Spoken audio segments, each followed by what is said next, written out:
ओम नमः शिवाय। प्रिय भक्तगणों, आज हम आपको एक बड़ी ही अद्भुत कहानी सुनाने जा रहे हैं। अगर आप यह कहानी सुन रहे हैं तो कृपया पूरा सुने। इस कथा को आधा अधूरा छोड़कर जाने की गलती मत करना, क्योंकि इस पवित्र कथा को पूरा सुनने से मनचाहा फल की प्राप्ति होगी। इसलिए इस कथा को पूरा सुने। आप अगर भोलेनाथ के सच्चे भक्त हैं तो भोलेनाथ का अनादर ना करें। यह कथा बहुत ही आनंदित करने वाली कथा है। इस कथा को सुनकर आप निराश नहीं होंगे कि आपने अपना बहुमूल्य समय नष्ट कर दिया। आप भगवान भोलेनाथ की भक्ति में खो जाएंगे। तो चलिए इस कथा को शुरू करते हैं। प्रिय श्रोताओं, हर महीने महिलाओं को मासिक धर्म की पीड़ा से गुजरना पड़ता है, किंतु क्या आप इसके पीछे के रहस्य को जानते हैं? प्राचीन पुराणों में मासिक धर्म से जुड़े नियम और उससे जुड़ी कथाओं का वर्णन मिलता है। पद्म पुराण में बताया गया है कि मासिक धर्म के दौरान स्त्री को स्पर्श करने से क्या होता है। इसके साथ ही महिलाओं को मासिक धर्म क्यों आता है, इसके पीछे भी देवताओं और दानवों के युद्ध की एक कथा है। आइए जानते हैं। एक बार माता पार्वती इस कथा के बारे में भगवान शिव से कहती हैं कि हे प्रभु, आज मेरे मन में एक शंका उत्पन्न हो रही है, केवल आप ही मेरी इस शंका का समाधान कर सकते हैं। तब भगवान शिव कहते हैं, हे प्रिय, तुम्हारे मन में जो भी शंका हो निसंकोच होकर पूछो, मैं तुम्हारी सभी शंकाओं का समाधान अवश्य करूंगा। तब माता पार्वती कहती है, हे प्रभु, किस श्राप के कारण स्त्रियों को मासिक धर्म की पीड़ा सहन करनी पड़ती है? मेरा दूसरा प्रश्न यह है, प्रभु, एक रजस्वला स्त्री को कौन से कार्य नहीं करने चाहिए जिससे उन्हें पाप लगता है? तब भगवान शिव कहते हैं, हे देवी, आज तुमने मानव जाति के कल्याण के लिए बहुत ही उत्तम प्रश्न किया है। तुम्हारे इन सभी प्रश्नों का उत्तर देववर्मन की इस प्राचीन कथा से प्राप्त हो जाएगा। इस महान कथा का श्रवण करने मात्र से ही समस्त पापों का नाश होता है। जो भी पति पत्नी इस कथा को ध्यानपूर्वक सुनते हैं उन्हें सौभाग्य की प्राप्ति होती है। इसीलिए हे देवी, आप भी इस कथा को ध्यानपूर्वक सुनिए। माता पार्वती कहती है, हे प्रभु, ये देववर्मन कौन थे? मैं इस कथा को अवश्य सुनना चाहती हूँ। कृपया आप इस कथा को मुझसे कहिए, मैं इसे ध्यानपूर्वक पूरा अवश्य सुनूंगी। तब भगवान शिव कहते हैं, हे देवी, पूर्व काल की बात है जब मध्य देश में एक अत्यंत शोभायमान और समृद्ध नगरी हुआ करती थी। उस नगरी के लोगों में धर्म, सदाचार और पुण्य कर्म की भावना इतनी प्रबल थी कि चारों ओर का वातावरण पवित्रता से आलोकित रहता था। उसी नगरी में देववर्मन नाम के एक ब्राह्मण का निवास था। देववर्मन नाम से ही नहीं अपितु अपने आचरण, चरित्र और ज्ञान के कारण भी सच्चे अर्थों में देव थे। वे समस्त शास्त्रों और वेदों का गहन अध्ययन कर चुके थे। देववर्मन की दिनचर्या अत्यंत नियमित थी। प्रातः काल होते ही वे नित्य कर्म से निवृत्त होकर पूजा की तैयारी में जुट जाते। प्रतिदिन वे पूजा पाठ के बाद दान का आयोजन करते, जिसमें दरिद्र, याचक, विद्यार्थी और सन्यासी अपना आश्रय पाते। उनका यह स्वभाव था कि कोई भी व्यक्ति उनके द्वार से खाली हाथ ना लौटता।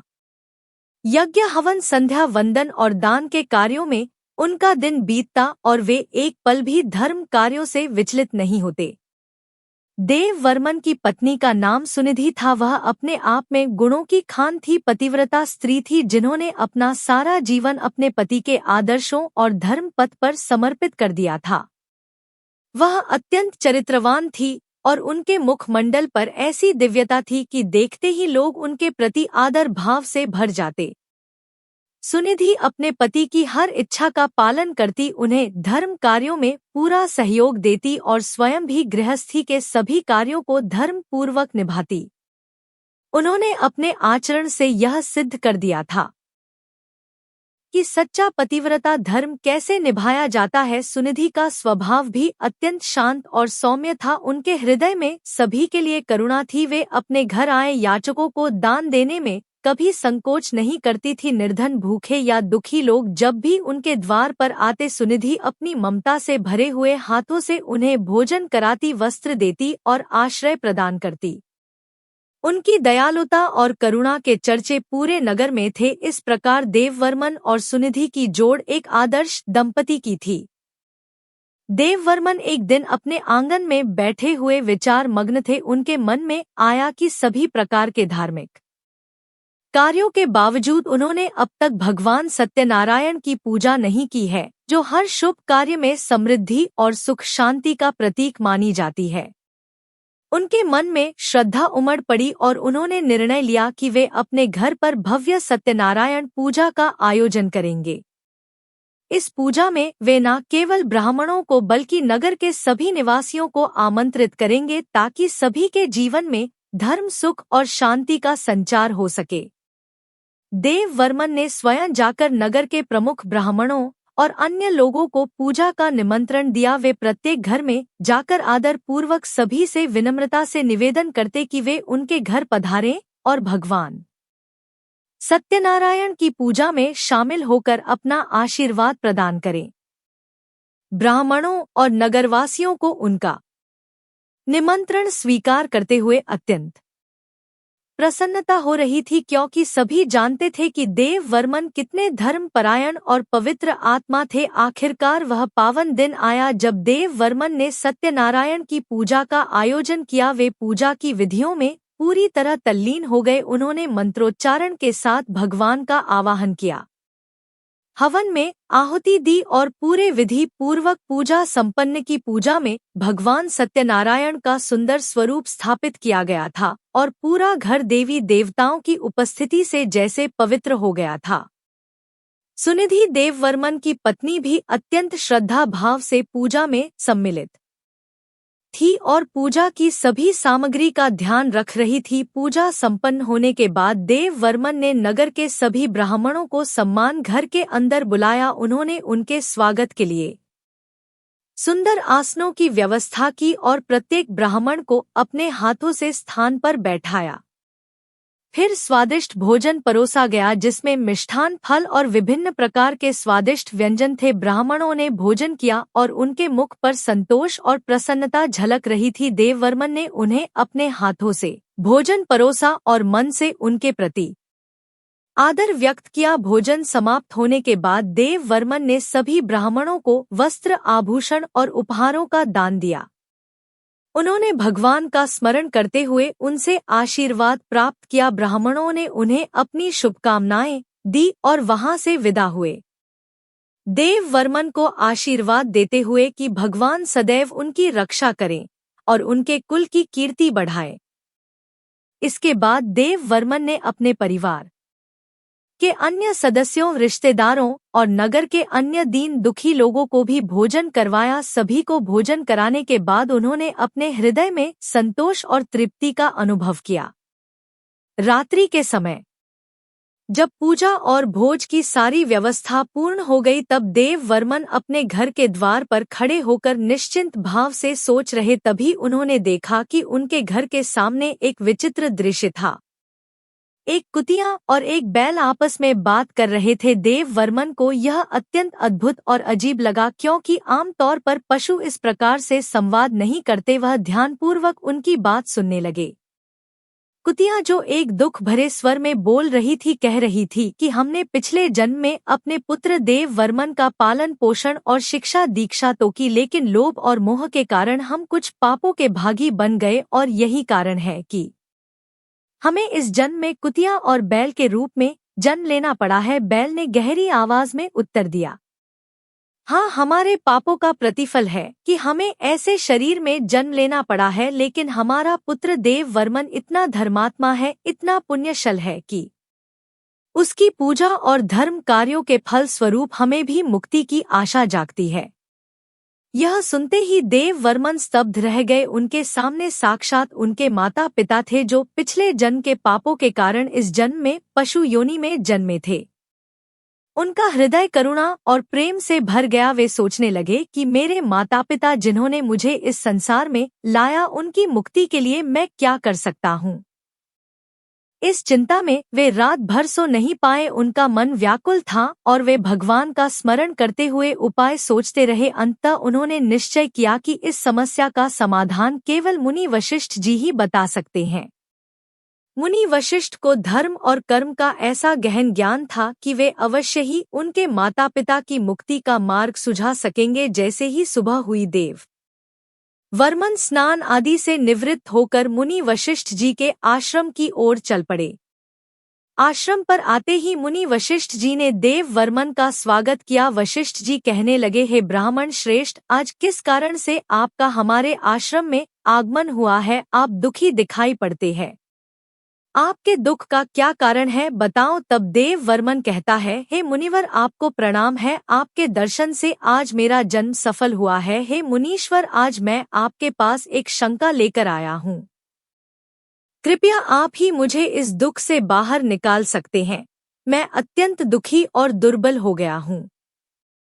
वशिष्ठ जी कहते हैं, हे ब्राह्मण, दुख ना करो। तुम्हारी जो भी शंका हो निसंकोच होकर पूछो, मैं अवश्य तुम्हारी शंका का समाधान करूंगा। फिर देव वर्मन कहता है, हे मुनिवर, कल मैंने अपने घर पर भगवान विष्णु का पूजन किया तथा अनेक ब्राह्मणों को और भूखे लोगों को भोजन कराया। विधि पूर्वक भगवान का पूजन किया। फिर मेरे द्वार पर एक कुतिया और एक बैल आ गया। दोनों मेरे घर के सामने खड़े होकर बात कर रहे थे। कुतिया ने गहरी पीड़ा और दुख भरे स्वर में उस बैल से कहना शुरू किया, हे स्वामी, आज जो घटना घटी वह अत्यंत विचलित करने वाली थी। हमारे पुत्र के घर में ब्राह्मणों के भोजन के लिए शुद्ध दूध का बर्तन रखा हुआ था। उस दूध को विशेष रूप से पूजा के बाद ब्राह्मणों को परोसने के लिए रखा गया था। पूरा घर पूजा के कार्यों में व्यस्त था और कोई इस ओर ध्यान नहीं दे रहा था कि इस पवित्र दूध के बर्तन के पास अचानक एक विषैला सांप आकर अपना फन फैलाकर बैठ गया। जैसे ही मेरी दृष्टि उस ओर गई, मैंने देखा कि वह सांप धीरे धीरे उस दूध के बर्तन के पास जा पहुंचा। फिर उसने अपना विष उस दूध में उगल दिया। जब मैंने यह देखा तो मेरे हृदय में चिंता और भय उत्पन्न हो गया। वह दूध यज्ञ के उपरांत बनने वाले भोजन का हिस्सा बनने वाला था। कल्पना कीजिए, यदि उस विषैले दूध से भोजन बनता और ब्राह्मणों तथा अन्य अतिथियों ने उस भोजन का सेवन कर लिया होता तो कितनी भयानक त्रासदी हो जाती। मेरे मन में यह विचार आया कि मेरे अपने पुत्र के घर में होने वाले इस पवित्र कार्य में इस प्रकार का संकट आ गया है और यदि मैं इसे नहीं रोकती तो इसका परिणाम न जाने कितना भयंकर होता। कुतिया ने दर्द भरे शब्दों में आगे कहा, मैंने तत्कालिक साहसिक निर्णय लिया और बिना किसी और बात की परवाह किए उस विषैले दूध के बर्तन में से सारा दूध पी लिया। मुझे यह भली भांति ज्ञात था कि इस विषैले दूध को पीने से मेरी मृत्यु भी हो सकती है, परंतु मैंने सोचा कि यदि मेरे प्राणों की आहुति देकर इतने सारे निर्दोष लोगों का जीवन बच सकता है तो यह मेरा कर्तव्य है। यह सोचकर मैंने वह विष भरा दूध पी लिया। मुझे लगा कि मैंने एक धर्म का कार्य किया है, लेकिन मेरी यह बलिदान भावना मेरी बहू की दृष्टि में नहीं आई। जैसे ही मेरी बहू ने मुझे दूध का बर्तन खाली करते हुए देखा, वह मुझ पर अत्यंत क्रोधित हो गई। उसने बिना कारण पूछे मुझ पर बुरी तरह से प्रहार करना शुरू कर दिया। उसने मुझे इतनी बेरहमी से पीटा कि मेरा शरीर आहत हो गया। मेरी हड्डियां वो जैसे टूट सी गई और मैं भयंकर पीड़ा में डूब गई। उसके प्रहार से मेरा शरीर इतना घायल हो गया है कि मैं अब मुश्किल से चल पा रही हूँ। मेरे पैरों में इतना दर्द है कि कदम कदम पर ऐसा लगता है कि मैं गिर जाऊंगी। मैं लंगड़ा हुए चलती हूँ और हर कदम पर वह पीड़ा मेरे पूरे शरीर में फैल जाती है। यह दुख सहते हुए भी मैंने अपने पुत्र और उसके घर के सम्मान के लिए सब कुछ सहन किया, परंतु आज मेरी यह स्थिति देखकर मेरे मन में संतोष नहीं है। मैंने अपने परिवार को एक संकट से बचाने का प्रयास किया, लेकिन इसके बदले में मुझे यह असहनीय कष्ट मिला है। देव वर्मन कहता है, हे मुनिवर, उस कुतिया की करुण कथा सुनकर बैल के हृदय में एक गहरी वेदना उमड़ पड़ी। उसने भारी स्वर में गहरी उदासी के साथ अपनी कथा कहनी शुरू की। हे प्रिय, तुम्हारी पीड़ा ने मेरे हृदय को कंपा दिया है। तुम्हारे साथ जो हुआ वह अन्यायपूर्ण था और तुम्हारे त्याग का यह प्रतिफल देखकर मुझे भी दुख हो रहा है, परंतु अब मैं तुम्हें अपने दुख का कारण सुनाता हूँ जो शायद तुम्हारे दुख से अलग नहीं है। मैं भी एक समय इस ब्राह्मण देव वर्मन का पिता था। इस संसार में मैंने उसे जन्म दिया, उसका पालन पोषण किया, उसे अच्छे संस्कार दिए और जीवन के हर सुख दुख में उसके साथ खड़ा रहा। लेकिन आज जब मुझे उसकी थोड़ी सी भी सहानुभूति की आवश्यकता थी, उसने मुझे एक पल के लिए भी ध्यान नहीं दिया। इस ब्राह्मण ने आज बड़े श्रद्धा भाव से सत्यनारायण का पूजन किया, सभी ब्राह्मणों को भोजन कराया, नगर के निर्धनों और भूखों को तृप्त किया। उसने हर अतिथि का सम्मान किया और सबकी सेवा में मनोयोग से लगा रहा। हर कोई उसकी उदारता और दयालुता की सराहना कर रहा था। घर में हर किसी के लिए भोजन और जल का प्रबंध किया गया, परंतु उसने मुझे एक मुट्ठी घास तक नहीं डाली, मुझे जल तक नहीं दिया। मैं वहां खड़ा उसे देखता रहा, सोचता रहा कि शायद वह मेरी ओर देखेगा, मेरे लिए भी कुछ करेगा, परंतु उसने एक बार भी मेरी ओर मुड़कर नहीं देखा। मैं जानता हूँ कि इस जन्म में मैं एक पशु के रूप में हूँ और शायद उसके लिए मैं अब केवल एक बैल हूँ, परंतु मेरा हृदय तो वही है जो पिता का था। मैंने सोचा था कि भले ही मैं पशु योनि में हूँ, परंतु वह अपने कर्मों से मुझे आदर देगा, मेरी देखभाल करेगा। परंतु मुझे यह देखकर गहरा आघात पहुंचा कि उसकी सारी दया और करुणा दूसरों के लिए थी, पर मुझ पर उसने ध्यान नहीं दिया। यह सोचकर ही मेरे हृदय में असहनीय पीड़ा उत्पन्न हो जाती है कि मेरा अपना पुत्र, जिसे मैंने अपना सब कुछ देकर बड़ा किया, आज मुझे भूखा प्यासा छोड़कर अपने धर्म कार्यों में व्यस्त है। उसके लिए मैं एक निरर्थक पशु बन गया हूँ, जिसकी कोई भी आवश्यकता नहीं है। मैं खड़ा उसकी उपेक्षा सहता रहा, उसका मुंह ताकता रहा, परंतु उसने मेरी ओर तनिक भी ध्यान नहीं दिया। सभी दान और पुण्य कर्म मेरे लिए जैसे शूल बन गए, क्योंकि उसमें मेरे प्रति कोई सहानुभूति नहीं थी। इसी उपेक्षा और तिरस्कार से मेरा हृदय दुखी हो गया है। मेरे लिए अब यह जीवन बस दुख का ही प्रतीक है। फिर देव वर्मन ऋषि से कहने लगा, हे गुरुदेव, इस प्रकार से अपने माता पिता को कुतिया और बैल के रूप में ऐसा बोलते हुए देखकर मुझे बड़ा दुख हो रहा है। मुझे रात भर नींद नहीं आ रही है, हर क्षण मुझे चिंता सता रही है। मैंने कभी कोई पाप नहीं किया है, हमें धर्म के कार्य किए हैं, फिर भी मेरे माता पिता को ऐसे कष्ट झेलने पड़ रहे हैं।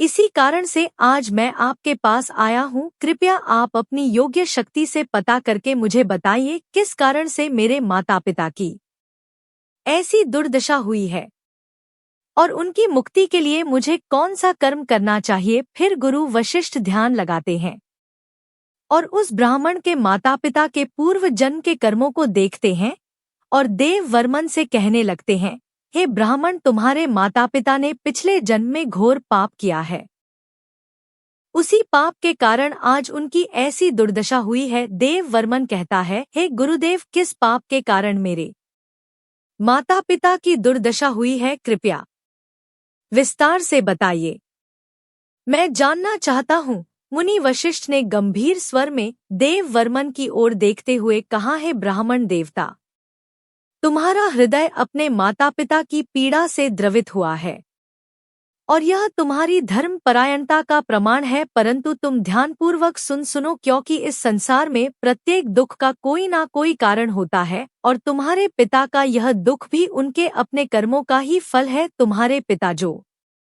इस जन्म में बैल के रूप में तुम्हारे सामने खड़े हैं, पिछले जन्म में अत्यंत प्रतिष्ठित ब्राह्मण थे। वे कुंडी नगर के श्रेष्ठ ब्राह्मणों में से एक थे, जिनकी विद्या और सम्मान पूरे नगर में विख्यात थी, परंतु उन्होंने अपने जीवन में कुछ ऐसे कर्म किए जिनके कारण उन्हें इस जन्म में पशु योनि में आना पड़ा है। एक दिन एकादशी का पवित्र व्रत आया, जो भगवान विष्णु को प्रसन्न करने के लिए अत्यंत महत्वपूर्ण माना जाता है, परंतु तुम्हारे पिता ने इस व्रत को विधिपूर्वक न मानते हुए दिन के अंत में भोजन कर लिया था। एकादशी के व्रत का पालन तो किया था, परंतु व्रत की समाप्ति पर भगवान के नाम का भोग अर्पित किए बिना ही भोजन कर लिया और इस दिन कोई दान पुण्य भी नहीं किया, यह जानते हुए भी कि इस दिन दान धर्म का विशेष महत्व है। उन्होंने अपने पास आए जरूरतमंद और द्वार पर आई गायों को भी अन्न तक नहीं दिया। गाय उनके द्वार पर आकर करुण दृष्टि से भोजन की आस लगाए खड़ी रही, परंतु उन्होंने उनकी ओर ध्यान नहीं दिया। इस तरह वे अपने कर्तव्यों से विमुख हो गए और धर्म की मर्यादा को भंग कर दिया। इसके अतिरिक्त वे अपने पितरों का श्राद्ध और तर्पण भी विधि पूर्वक नहीं करते थे। श्राद्ध के कार्य को वे केवल एक औपचारिकता मानकर करते थे और इसे पूर्ण मनोयोग से नहीं निभाते थे। पितरों का आशीर्वाद ही हमारी संतानों और कुल की रक्षा का आधार होता है, परंतु तुम्हारे पिता ने अपने पितरों के प्रति उचित सम्मान और आदर नहीं दिखाया। सबसे महत्वपूर्ण बात, हे देव वर्मन, तुम्हारे पिता ने एक ऐसा पाप किया जो ब्राह्मण धर्म के विरुद्ध था। एक समय मासिक धर्म के दौरान ही उन्होंने तुम्हारी माता के साथ संबंध स्थापित किया, जो कि धर्म और शास्त्रों की दृष्टि में अनुचित माना गया है। इस एक पाप के कारण उनका ब्राह्मण रूप कलुषित हो गया। इस संसार में शारीरिक संबंध भी शत्रु द्वारा निर्धारित समय और मर्यादा के अनुसार ही किए जाने चाहिए, अन्यथा वे अधर्म के श्रेणी में आ जाते हैं। तुम्हारे पिता ने इस नियम का उल्लंघन कर अपने कर्मों में दोष उत्पन्न किया और यही उनके पापों का प्रमुख कारण बना। हे ब्राह्मण श्रेष्ठ, तुम्हारे पिता के इन दोषपूर्ण कर्मों ने उनके पुण्य पर आवरण डाल दिया और इस प्रकार उन्हें इस जन्म में पशु योनि का कष्ट सहना पड़ रहा है। वे बैल के रूप में तुम्हारे समक्ष खड़े हैं, परंतु उनकी आत्मा अपने पूर्व जन्म के इन पापों की पीड़ा सहते हुए मुक्ति की प्रतीक्षा कर रही है। मुनि वशिष्ठ ने देव वर्मन की ओर गंभीरता से देखते हुए कहा, है ब्राह्मण, तुमने अपने पिता के पापों का कारण सुना, अब ध्यानपूर्वक अपनी माता के बारे में भी सुनो। धर्म में स्त्री के लिए मासिक धर्म के समय कुछ विशेष नियम और मर्यादाएं स्थापित की गई हैं, जिनका पालन करना आवश्यक होता है, परंतु तुम्हारी माता ने इन मर्यादाओं का उल्लंघन किया, जिसके कारण उन्हें भी महापाप का भागी होना पड़ा। तुम्हारी माता जब रजस्वला अवस्था में थी तब भी उन्होंने भोजन बनाया। इस अवस्था में शास्त्रों के अनुसार भोजन बनाना वर्जित माना गया है, क्योंकि उस समय स्त्री को विश्राम करना चाहिए और किसी भी पवित्र कार्य से दूर रहना चाहिए। परंतु तुम्हारी माता ने इस नियम का उल्लंघन किया और रजस्वला होते हुए भी रसोई का कार्य किया, जिससे उनकी पवित्रता भंग हुई और भोजन में अशुद्ध आ गई। यह पहला कारण है जिसके कारण उन्हें पाप का दोष लगा। इसके अलावा इस अवस्था में भी उन्होंने भगवान की पूजा की। उन्होंने रजस्वला अवस्था में ही तुलसी को जल चढ़ाया, जो कि धर्म और शास्त्रों की दृष्टि में अनुचित माना जाता है। तुलसी के पौधे को छूना भी इस अवस्था में निषिद्ध है, क्योंकि तुलसी स्वयं एक पवित्रता का प्रतीक है और उसे स्पर्श करने के लिए भी शुद्धता आवश्यक है। परंतु तुम्हारी माता ने न केवल तुलसी का स्पर्श किया बल्कि उसे जल भी चढ़ाया, जिससे तुलसी का अपमान हुआ और धर्म की मर्यादा का उल्लंघन हुआ। यही नहीं, रजस्वला होते हुए भी उन्होंने भगवान को भोग अर्पित किया। भगवान के प्रसाद और भोग में शुद्धता का विशेष ध्यान रखा जाता है, परंतु तुम्हारी माता ने अपनी शारीरिक स्थिति की परवाह किए बिना भगवान के लिए अर्पित किए जाने वाले भोजन को स्पर्श किया। यह शास्त्रों के अनुसार एक बड़ा पाप माना गया है, क्योंकि भगवान को अर्पित होने वाले भोग में शुद्धता और पवित्रता अनिवार्य होती है। इस दोषपूर्ण कर्म से भगवान का अनादर हुआ और इसका पाप भी उनकी आत्मा पर लगा। मासिक धर्म के दौरान स्त्री 3 दिनों के लिए अपवित्र हो जाती है। मासिक धर्म के दौरान स्त्री को पूजा पाठ नहीं करना चाहिए। स्त्री को इन 3 दिनों में अपने बाल भी नहीं धोने चाहिए, इससे पति की आयु कम होती है। मासिक धर्म के दौरान पेड़ पौधों को स्पर्श न करें। रजस्वला स्त्री के साथ संबंध भी नहीं बनाना चाहिए। जो पुरुष रजस्वला के साथ संबंध बनाता है उसे ब्रह्मा हत्या का पाप लगता है। जो रजस्वला के वस्त्र को स्पर्श करता है उसे भी पाप लगता है। रजस्वला स्त्री के शरीर में 3 दिनों तक ब्रह्मा हत्या का पाप निवास करता है और चौथे दिन ही वह स्नान करके पवित्र हो जाती है। चौथे दिन स्नान करने के पश्चात रजस्वला स्त्री को अपने पति का मुख देखना चाहिए। अन्य किसी पुरुष का मुख नहीं देखना चाहिए। यदि पति समीप ना हो तो सूर्यदेव के दर्शन करने चाहिए। गुरु वशिष्ठ कहते हैं, हे ब्राह्मण, इसी पाप के कारण तुम्हारे पिता को बैल और तुम्हारी माता को कुतिया का जन्म प्राप्त हुआ है। देव वर्मन कहता है, हे मुनीश्वर, अब आप मुझे मेरे माता पिता की मुक्ति के लिए उपाय बताइए। वशिष्ठ जी कहते हैं, हे ब्राह्मण, तुम किसी भी अमावस्या के दिन अपने माता पिता की मुक्ति के लिए श्राद्ध तथा तर्पण करो और दान धर्म करो।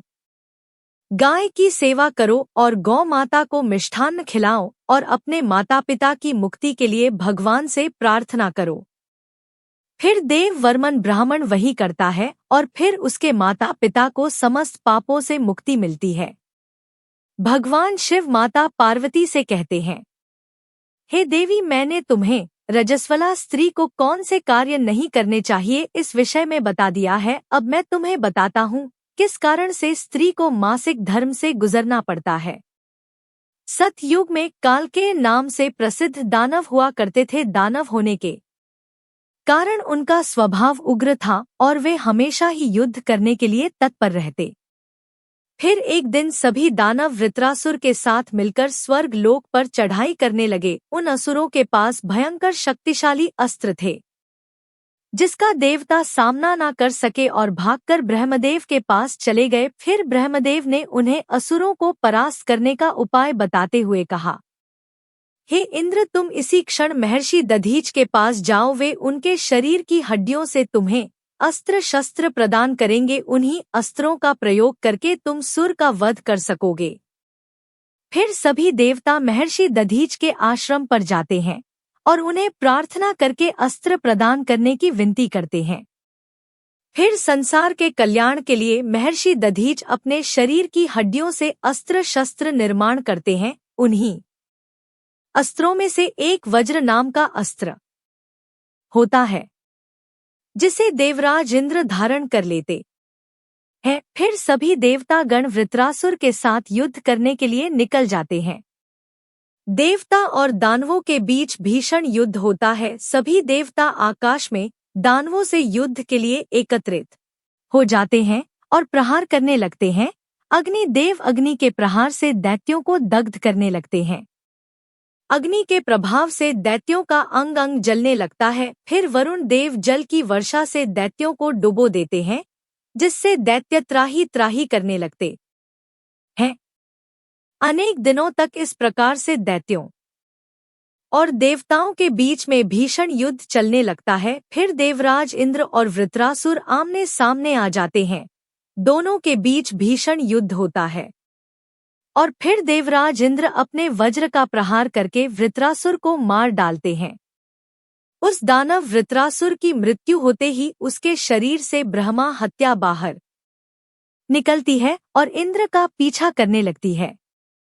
फिर वह ब्रह्मा हत्या इंद्र के शरीर में प्रवेश कर लेती है, जिससे इंद्र को ब्रह्मा हत्या का पाप लगता है। देवराज इंद्र ब्रह्मदेव के पास जाते हैं और उनसे ब्रह्मा हत्या से छुटकारा दिलाने के लिए कहते हैं। फिर ब्रह्मदेव उस ब्रह्मा हत्या को इंद्र के शरीर से निकलने की आज्ञा देते हैं और वह ब्रह्मा हत्या इंद्र के शरीर से बाहर निकलकर ब्रह्मदेव से कहने लगती है, हे परमपिता, अभी तक मैं वृत्रासुर के शरीर में निवास कर रही थी क्योंकि उसने अनेक ब्रह्मा हत्याएं की थी। जब इंद्र ने उसकी हत्या की तो मैं इंद्र के शरीर में वास करने लगी। अब आप ही मुझे कोई उचित स्थान दीजिए जहां पर मैं रह सकूं। फिर ब्रह्मदेव कहते हैं, हे ब्रह्मा हत्या, मैं तुम्हें उचित स्थान देता हूँ। इतना कहकर ब्रह्मदेव ने ब्रह्मा हत्या के 4 भाग किए और कहा, हे ब्रह्मा हत्या, तुम्हारा 1/4 भाग अग्नि के भीतर रहेगा। जो भी मनुष्य अग्नि को आहुति नहीं देगा तुम उसके शरीर में प्रवेश कर लेना। तुम्हारा दूसरा एक चौथाई भाग जल के भीतर रहेगा। जो भी जल में थूकेगा अथवा मल मूत्र का त्याग करेगा तुम उसके शरीर में प्रवेश करोगी। फिर तीसरा एक चौथाई भाग पेड़ पौधों और वृक्षों के भीतर रहेगा। जो भी मनुष्य अकारण ही वृक्षों को काटेगा उसे भी ब्रह्मा हत्या का पाप लगेगा। फिर ब्रह्मदेव ने अप्सराओं को बुलाया और कहा, हे अप्सरा, इस ब्रह्मा हत्या का एक चौथाई भाग तुम ग्रहण करो। अप्सराएं कहने लगी, हे प्रभु, आपकी आज्ञा से हम ग्रहण करने के लिए तैयार हैं, किंतु हमें भी इससे मुक्ति का कोई उपाय बताइए। फिर ब्रह्मदेव कहने लगे, हे अप्सराओं, जो भी पुरुष रजस्वला स्त्री के साथ संबंध करेगा उसके अंदर यह ब्रह्मा हत्या प्रवेश कर जाएगी। इस प्रकार से ब्रह्मा हत्या के 4 भाग हुए, एक अग्नि में, दूसरा जल में, तीसरा वृक्षों में और चौथा स्त्रियों के अंदर प्रवेश कर गया। उसी ब्रह्मा हत्या के भाग के कारण स्त्रियों को मासिक धर्म आते हैं। जो भी पुरुष मासिक धर्म के दौरान स्त्रियों को स्पर्श करता है अथवा उनके साथ संबंध बनाता है उसे ब्रह्मा हत्या का पाप लगता है। भगवान शिव कहते हैं, हे देवी, इस प्रकार से मैंने आपको स्त्री के रजस्वला होने के पीछे की कथा और रजस्वला स्त्री को कौन से कार्य नहीं करने चाहिए आदि के विषय में बता दिया है। तब माता पार्वती कहती है, हे प्रभु, आज आपने मुझे बहुत ही महत्वपूर्ण ज्ञान दिया है। मैं भी आपको वचन देती हूँ, जो भी स्त्री मासिक धर्म के दौरान पूजा पाठ करेगी, पति के साथ संबंध रखेगी, उसके घर में मैं प्रवेश नहीं करूंगी। तो प्रिय श्रोताओं, इस प्रकार से मासिक धर्म के दौरान स्त्रियों को यह कार्य नहीं करने चाहिए। आपको यह कथा कैसी लगी कमेंट करके जरूर बताएं। जानकारी अच्छी लगी तो वीडियो को लाइक जरूर करें, कमेंट में हर हर महादेव लिखें, साथ ही चैनल को सब्सक्राइब करें। आप सभी का धन्यवाद।